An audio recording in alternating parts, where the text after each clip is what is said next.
Paulo, transformation era. Nasa tamang tao na nga ba kaya lalong gumagwapo?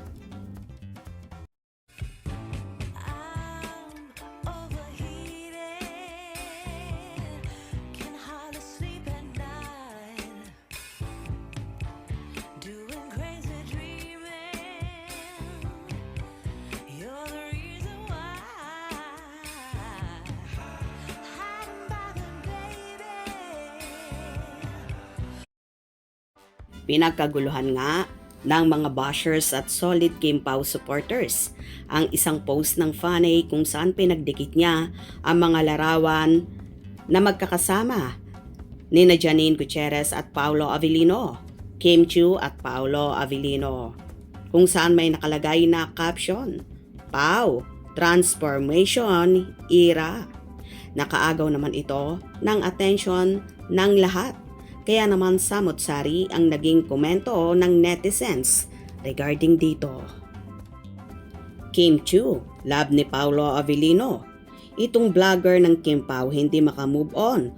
Gold ba si Paolo at masyado niyong pinalalabas na naghahabol si Janine? Saksak niyo sa baga niyo si Paolo. Palibhasa. Click na click ang content mo pag si Janine ang ginagamit niyo. May real Echo Nina at kasalukuyang nagsiselebrate ng birthday si Echo abroad habang kayo gawa ng gawa lang ng kwento at assuming sa mga idol nyo. Tantanan nyo na si Janine, ilaan nyo na lang sa mga kurap mga hanas nyo oy. Madam, same lang din po sila ng vlogger ni Janine mo na akala golden na ayaw bitawan si Paolo. Click naman talaga ang content ng Kim Pao, di ba? Halata diba silang maraming award na natanggap kasi mahal sila ng mga tao. Tanggapin nyo na lang, sobrang sikat ngayon ang Kim Pao. Kanya-kanya tayo ng gusto sa inyo. Kim Pao pero sa amin Ekonin ang sikat. Walang pakialaman, paulit-ulit kayo ng pambabash kay Janine about Paolo.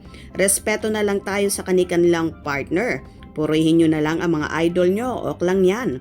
Pero wag nang i-bash pa si Janine na wala namang ginagawang masama sa inyo. San sila naging sikat? Wala man lang mga project. Kahit sa ibang bansa, hindi sila known. Mas kilala pa si Echo noong mga nakaraang ka-love team niya. Pero ngayon, hindi kilala ang Ekonin. Accept na fact, walang gaanong sumusuporta sa Ekonin. Kaya wala masyadong project na ibinibigay. Baka sakaling malugi ang producer, hindi kagatian ng masa lalo na puro matanda. Sikat sa amin Ekonin, sikat sa inyo Kim Pao. Walang problema doon, wala kaming pakels. Sa idol nyo, malamang di nyo alam kaganapan sa Ekonin kasi di nyo sila gusto. Same sa amin, di ko rin alam anong meron sa Kim Pao kasi di ko rin sila gusto. Pero hindi ko sila ibabash. Purihin nyo mga idol nyo, ok lang yan. Gawin nating silang stress reliever, wag nyo nang pakialaman din ang mga idol namin na walang ginagawa sa inyo. Gets nyo po? Bakit si Kim din naman sobra pa pambabash nyo? Sobra-sobra pang panglalait nyo. Yung mga kurap na lang ang ibash nyo para may katuturan ang mga hanas nyo, ok? Kayo mga basher hindi kami. Ha ha ha ha, kaya doon kayo sa kurap magbash. True. Pag silang nagkumpara, okay lang. Pag tayong mga Kim Pao, galit sila. Ha ha ha ha. Buti walang masamang comment sa idolo nila. Huwag kayo magsinungalin. Kayong dumadayo pa sa page ni Janine para mambash. Malamang gaganti mga Janine fans. Para din maibash ang idol nyo, huwag din kayong mambash. Ganun na lang kasimple. Focus na lang sa kanya-kanya mga idol. Ok? Ha ha ha. Nakakatawa ka naman. San banda ang click na click ang content nila saan? San banda sila sikat ba yan si Janine? Nasasabihin mo click na click. Nakakatawa. Wala nga kayong fandom. Yes, sikat sa aming Ekonin. Kanya-kanya tayo, sikat sa inyo ang Kim Pao. Ok, no problem. Wala kaming pakels. Dami na issue ng mga idols nyo. Kalimutan nyo na si Janine. Pwede ba nananahimik at masayang-masaya ang idol namin? Huwag na kayong magdamay sa mga frustration nyo. Kayo lang naman ang sikatan sa idol mong Asyumera. Isa ka pa, Asyumera. Sikat daw, wala man lang talent, walang mga project. Naudlot ang teleserye nila ni Echo. Ngayon, Naungusan na tuloy sa Kim Pao, may alibay na naman ang Econy na wala sa ere.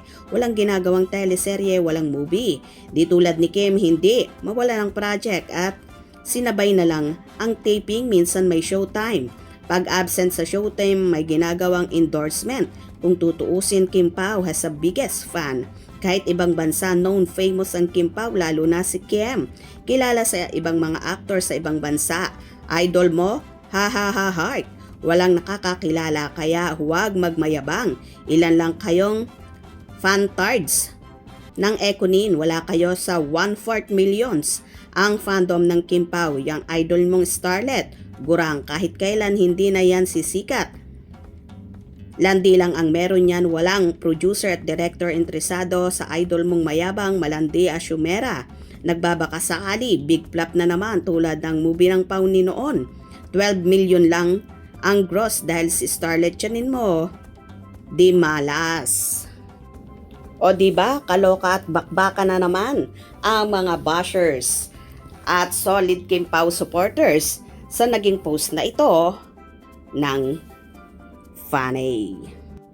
Tama naman ang ibang supporters. Move on na dahil pare-pareho na silang masaya sa kani-kanilang mga love life. Hope you enjoyed. Please subscribe for more info.